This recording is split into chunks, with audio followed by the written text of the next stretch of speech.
They fucking with the cash. They messing with the monies. You can't do that. You can't do that. Goodbye, agents. Goodbye now. Goodbye, agents. Goodbye now. Goodbye. Goodbye, agents. Goodbye now. Heyo, and welcome to the channel. I'm Nubis-chan. We like scary things here and play scary games. You are always welcome. I was perusing the YouTubes and I see that GQ posted a interview of Christian Bale talking about American Psycho. We all know the movie. We all love the movie. It's a great one. It's a good one. Christian Bale is hot. I repeat, Christian Bale is super hot. While pulling up the video, I saw another interview that was done like the day before the movie was released. So I thought it would be fun for us to go ahead and just kind of like look at Christian Bale's demeanor between the two dates. And I wanted to do that with you. So without further ado, we're gonna go ahead and start the first interview. We're starting back in time. We're jumping in our time machine and we're zip zapping all the way back to April 13th, year 2000. It sounds so future saying year 2000. It's not, it's in the past. This is an interview between not only Christian Bale, he's so hot, but also the author of the book that this is based off of and the lady that directed the movie. We got the smooth jazz, we like that. Meaningful relationship with someone special. In 1991, Bret Yo, shouts out to the music. That was actually lit. I love that. Easton Ellis's American Psycho was published to a storm of controversy.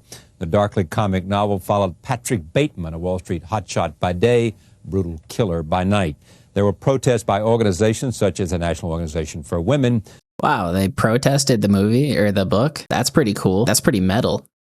Joining me now to talk about that, Christian Bale. His portrayal of Patrick Bateman is the latest in a career that has included such films as Empire Look how angry he looks. He's so hot, dude. Director Mary Harron, whose latest project was a critically praised I Shot Andy Warhol, and the author behind it all, Bret Easton Ellis. I am pleased to have all of them here to talk about this movie. Welcome. It's great to have you. Round of applause for that introduction. That was a sick introduction from the interviewer. Very cool dude. Let me just, so let's just get sort of, you like the movie. Yeah, I actually because you reviewed it for Gear Magazine. Let's get to the point. Yeah, let's find out. Damn it. Yeah, damn it, let's get That's what everyone wants to know. Yes, I like the movie, I know. I mean, I wish I... Because it captured...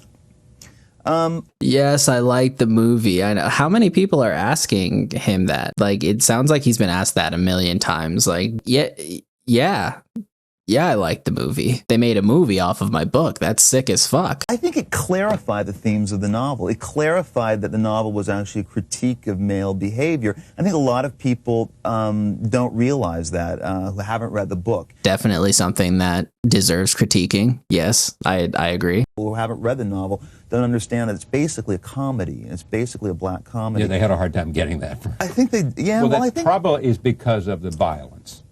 You know, in some way... It's probably because of the violence. Shouts out to violence in fictional media. Let's go. We love that here. Graphic enough that it has distracted people from... It overshadowed everything. I think it did, but I think that was a misreading. I think the initial misreading of the book came from people who assumed that the book was all about violence. When actually, if you add up the violent sequences in this book, you're going to get about 4 pages. The best pages. You're going to get 4 of the best pages. So to me, it was never really a book about violence, though there was violence punctuated it. What did you see it as, Mary? The real hardcore violence doesn't hit for about 100 pages, does it? Yeah, about 150 pages. 130, yeah. I can't remember the exact page. Yeah, about 150 pages. She's like 130, actually. I know your book better than you. Don't question me on these things. I am speaking now. It is me speaking now. I had sort of mixed feelings, real love-hate feelings for the late 80s, and I thought Bret had caught something about it that no one else had. Is that why you wanted to do it? Yeah, I think so. That was my initial thought. When they, the producers came to me in '96, and at first I thought, how do you make a film out of that? Because it really has does not an obvious cinematic adaptation, because there isn't a very clear narrative. And deliberately. First off, you get Christian Bale. He's super hot. Let him be crazy as fuck, and you got a movie. Let's go. Give him a script. Well, almost like everything. I mean, I think the meaning of everything becomes clearer after a Sure, with 10-year some time, period. yeah, exactly. Novels, films, everything. But you have watched this whole evolution. For a while there, all the talk was Leonardo DiCaprio and Oliver Stone, right? Yes, that was. I mean, you went through that period. Yeah, this man looks young. Doesn't this man look super young? Like he was a child during the 80s, and he wrote this. He might just be one of those dudes with the young faces.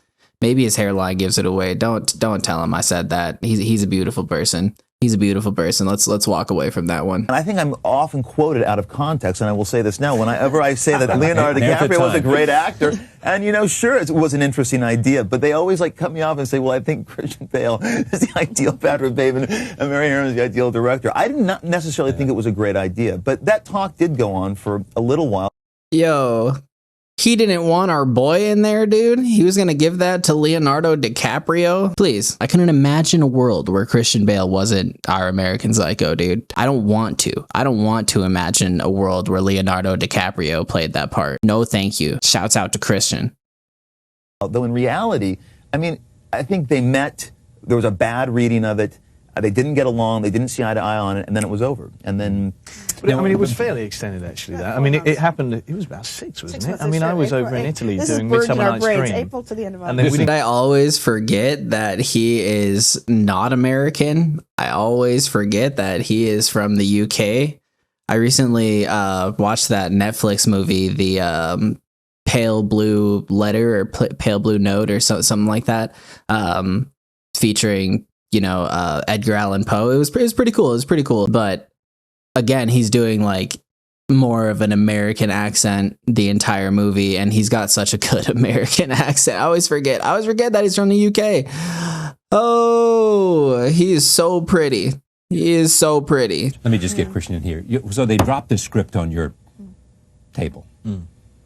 Yes, get my boy Christian in here, please. Do you get calls from people saying, forget it, do not do this, it is not good for you, forget it? I had an awful lot of calls saying it was going to be career suicide. I think because a lot of people would talk about Anthony Perkins. That's so funny, dude. That's so funny. I fucking love him for doing this movie. He's so good. He's so good.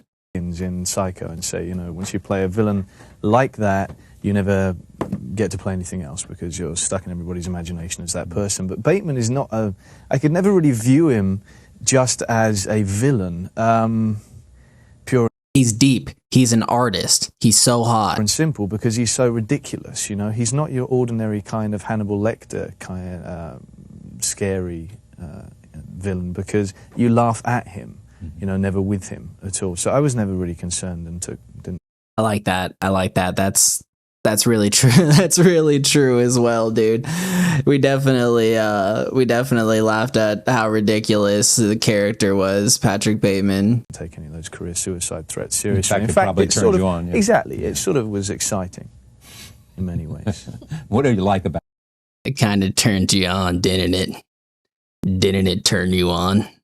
Say it. Say you were turned on. Please. Patrick Bateman. What do I like? Yeah. I like nothing about him. I mean, he's a completely unredeemed character, and I didn't attempt to make him sympathetic at all. But what makes him entertaining is the fact that he has no redeeming value. But that at the same time, he finds himself in so many ridiculous situations and reacts in such a ridiculous manner. He's certainly somebody that I wouldn't want to, be at a table with and eating, but I'd certainly want to eavesdrop on his conversation. I like just that. Want to give her one sense of what this film looks like and Christian in the role of Patrick Bateman. Here it is, scene 1. Is that a gram? New card. What do you think? What do you think? Ooh, very nice. Look at that. Picked them up from the printers yesterday. Good coloring. That's bone. And the lettering is something called Cillian Braid. Dude, he's so good. He's so good. Tell me about that scene, Mary. Well, I'd say Let's it's go. one of my very favorite scenes in the book. Yeah. And I have to say we really lifted it straight out of the book, isn't it? It's hardly been changed. It's placed in the office instead of the restaurant. But it's, that's right. Yeah. But you know what? It just goes to show you, though, that you read that scene in a book, and you might imagine certain people playing it, but when it's actually played out and it's visualized for you, it has a different sting to it. There's something funnier. The ominous music, the editing shifts. Yeah. I don't know. It's really, I really did. That scene is so good, dude. Like they really managed to make something ominous out of business cards, out of this man looking at business cards. They really were able to kind of preview the crazy in which Patrick Bateman is. I did not think initially when I wrote that scene that it was, one of the funnier scenes, but when I see it in the movie, I still even now just totally crack up at it. Yeah, I mean, to me, it was one of the things that made me really love the book. The idea, but also the idea that these guys are so obsessed with the minutiae of status that they're basically having breakdowns over such tiny things. What was the difficult challenge for you? I mean, in terms of making this film, was it the violence? Was it something else? Was it how violence. Bateman came out making sure that No, so I was fine with the violence. The violence was okay. you caught the spirit of Bateman? Well, I think there's a tonal thing, which one of the things I liked in the book, I thought was very interesting in the book, was that it shifted totally abruptly from a social satire, comic scene, to something horrifying and upsetting. And I wanted that abruptness that you would just in a way you wouldn't know where you were. We like that. Like in the business card scene. The next She scene nailed it. Is a disturbing scene. So it was making that decision to go with those abrupt shifts in tone. And then I guess the sort of technical problem was the fact that there isn't an obvious plot. I mean, it's not a serial killer story in the sense that they have the pursuit, the hunter, and the hunted, and the capture. So I had to kind of It's give a it more Patrick of the Bateman facade story. of the plot. It feels like it has a more traditional plot, but Bateman does. Yeah, actually they have did. an They did a arc. great job. Round of applause. I never really thought about the fact that there really isn't an obvious plot. Every time I've watched it, I'm just so enveloped in Christian Bale's character, Patrick Bateman. I'm just so enveloped on what he's going to do and what he's thinking about. For me, the movie is just kind of about him. The movie is titled appropriately. It's got an appropriate title. Bateman does actually have an arc in the movie. yes, What's You the know, arc? He goes from psychopath to psychotic. yes, I think that's right. He totally loses it. Tell me the difference. He goes to psychopath to psychotic. I guess if you want to play on words, he was on the psychopath. Yeah, to psychotic. Let's go. Let's go. He looks so proud. He looks so proud of what he just said, dude. I love it. He's so cute. He's adorable. Christian Bale is adorable. Let's keep him. Let's keep him. By the end, One cycle to the next, because he does have an ability to play the game and look very good in social circles and everything. And then by the end, he's absolutely lost any grasp on reality, Lost his marbles. and it becomes More completely surreal. Yeah. more hallucinatory. Yeah. Although one thing I think is a failure on my part is that people keep coming out of this film thinking that it's all a dream, and I never intended it. All I wanted was it to be ambiguous in the way that the book was. Why did they think that? I think it's a failing of mine in the final scene that I just got the emphasis wrong, because I should have left it just more open-ended without wanting to give the plot away. It makes it seem like it's, I guess clearly, because people keep saying this to me, it makes it look like it was all in his head, and it's, as far as I'm concerned, it's not. Take a look at this scene. This is where Willem Dafoe was. You heard it first here. It was not all in his head. He was slashing and bashing. He was slicing and dicing. He was staring at himself while getting busy. Let's go. Playing Officer Donald Kimball, and he is interrogating Patrick Bateman. Just some preliminary questions that I need for my own files, okay? Shoot.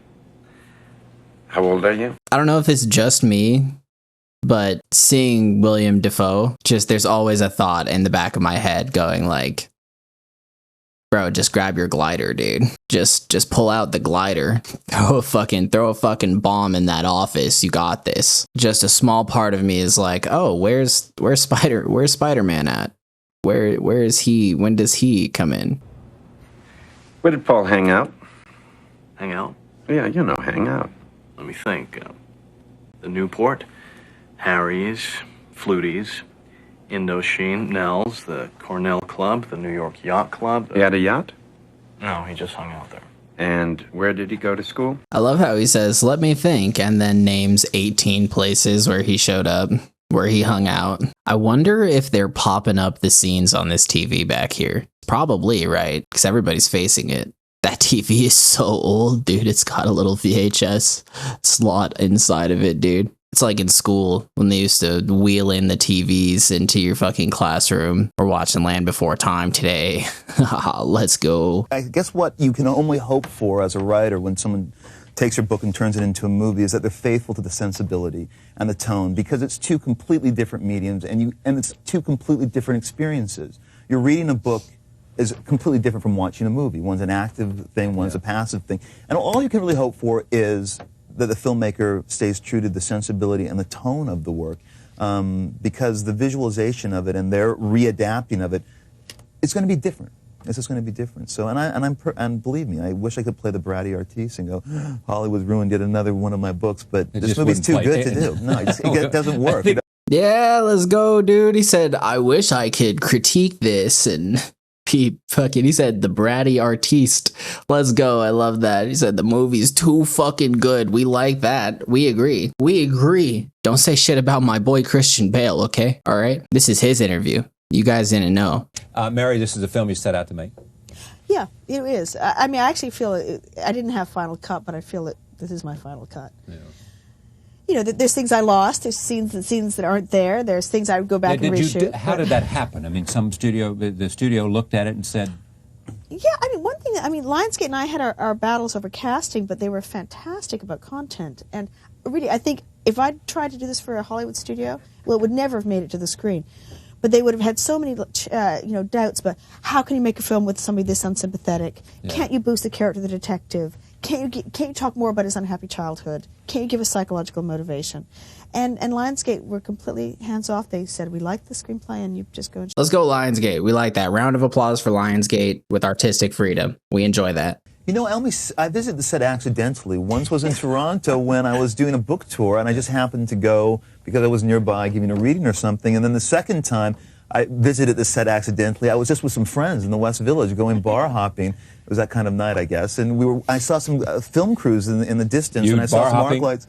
Bar hopping, yeah. And there were these vans, and then I saw a limo pull up. He said, yeah, I was just out with the boys getting fucking loose, dude. And then I just saw the film crew. I was like, what? Pulled up. They were shooting my movie, dude. They were shooting my book right there. It's cool. And Christian was in, and it was the worst news we've heard. You remember when I came over? You came up to me. It was our last night. I walked into the movie set. It was very That's very cool. I was down to meet Mr. This is her film. They're making it. Let them do what they want. And then I walked off, and I really didn't think you needed my presence on the set. It would have been too distracting. Dude, when most people... Let's go, dude. Round of applause for Brett. Round of applause for Brett, dude. Artistic freedom as well. He just relinquished control. We love that. We love to see that. You can't control how a mass audience responds to something you've written. But to me, it's just my third book. To me, it's just the process of writing it was the same as the other four. And I look at it as my third novel, and not anything more special or more lovable about it on my part, retorted than... He's humble. Look at his position. That's sitting down. He's being humble. You know what? He's cute too. Everybody here is adorable. All right, let's go. That was sweet, dude. Being able to hear from the director and the writer of the book, that was cool. They all seem like very sweet people. And there's a lot of gruesomeness in American Psycho. Probably best to be made by very sweet people. It's always the cute ones. It's always the cute ones who are actually wild. Okay, we're gonna jump into our next interview. And this one is by GQ. It was released like 3 months ago. Modern day Christian Bale. He's so hot. We're gonna go ahead and See what he's got to say. Do the sort of prep stuff without it being somewhat intensive, because otherwise I just don't feel I have the confidence. I always imagine that I'm going to get to set and the director's... His voice is so deep. I don't know if he's just mic'd up better, but holy shit, I did not expect. Wow, sent a shiver down my timbers. Any scene we were doing every single day, I had the book by my side and I would read through it every single time, because Brett had just had so many wonderful descriptions. And I think that he's an artist. He's deep. He loves what he does. Let's go, Christian Bale. That was why Mary and I clicked, was because when I first went and auditioned for her, I just went to her apartment and it was just her with a little camera. And I didn't approach it like she said the other actors had, where they were talking about what's his childhood, what's the reason he's become this. I was like, none of that really matters. He's just like this alien. And so as we were doing the scene, we like that. I started laughing and she started cracking up, and we both realized we had the same very sick sense of humor, and we were like, oh yeah, all right, this will work between us. We gotta love people who love horror, dude. It's the best. Really put herself on the line, you know, and I so appreciate that, because she had so many known actors who were stepping up and wanted to do it, and she just said, no, I want Christian, even though all the financiers were saying, we're going to give you no money, and then actually kicked the two of us off. You know, we went and we did a stage reading in New York for it. Willem Dafoe was there, Chloe Sevigny was there. Wait, what? They kicked them off? That's, how dare you? How dare you do my boy like that, dude? And Bret Easton Ellis was there, and then we got the money, yay! But what our agents forgot to do, our agents at the time, forgot to do was to include us. Our agents at the time, they fucking with the cash, they messing with the monies. You can't do that. You can't do that. Goodbye, agents. Goodbye now. Goodbye, agents. Goodbye now. Goodbye. Goodbye, agents. Goodbye now. Package, and so we raised the money, and then they said, right, and the two of you, bye-bye. But I went a little bit psycho myself in that I just said, no, I'm still making the film. And even though other people were cast, other directors were on board, I just kept on prepping. And I would call Mary up and she would say, Christian, they've given it to other people. And I was like, yeah, no, it doesn't matter. We're still going to make it. And she was like, ooh, he's lost the plot. And all my friends were saying that to me, like, what are you doing? And I was turning down. That's such a good figure of speech. Ooh, he's lost the plot. I love that. I need to start using that. That's great. It wasn't like I was getting offered much, but, you know, a couple of projects, not very good ones, I turned them down and kept on going. And lo and behold, look at that. It did eventually come back. So that felt like a great victory. Don't doubt your gut instincts, you know, always listen, always be aware of the style that the director's looking for. But understand, you're always going to bring something unique from anybody else. When there still was the Wall Street trading floors and everything, I went and visited, you know, all different levels of people at Wall Street, but the guys on the trading floor when I arrived there before making the film, and a bunch of them, they were going, oh, Patrick Bateman, and patting me on the back and going, oh, yeah, we love him. And I was like, yeah, ironically, right? And they were like, what do you mean? So it was always worrying. He's like, yeah, I ironically love him, right? They're like, no. We love him for unironical reasons. Unironical? Is that how you would say that? We love him without irony. Even back then, but you know, clearly, look, it's a satire on capitalism in the 80s, and as such is so bloody far-fetched and ridiculous that, you know, to me, I can't help but think it's hilarious. Dude, I love his voice. Do you like Phil Collins? I've been a big Genesis fan ever since the release of their 1980 album, Duke. I'm not going to ruin anyone's enjoyment and say that I'm not a huge fan and that they're not life-changing songs. Of course they are, for everyone, right? Come on, when you admit it. That's awesome. That's awesome, dude. He said, I'm not gonna pretend that I didn't like the music. Wink, wink. For me, music's so much a part of... Yo, Phil Collins is a goat, though. Phil Collins is fucking top tier. He's sick as fuck. Let's go. Round of applause for Phil Collins. Yes. Go watch Tarzan. I remember somebody threatening me on the street because some people did object to the film getting made and all that. And I remember people saying that they were going to do me harm and stuff like that. How dare you threaten my boy Christian Bale? How fucking dare you? Do not.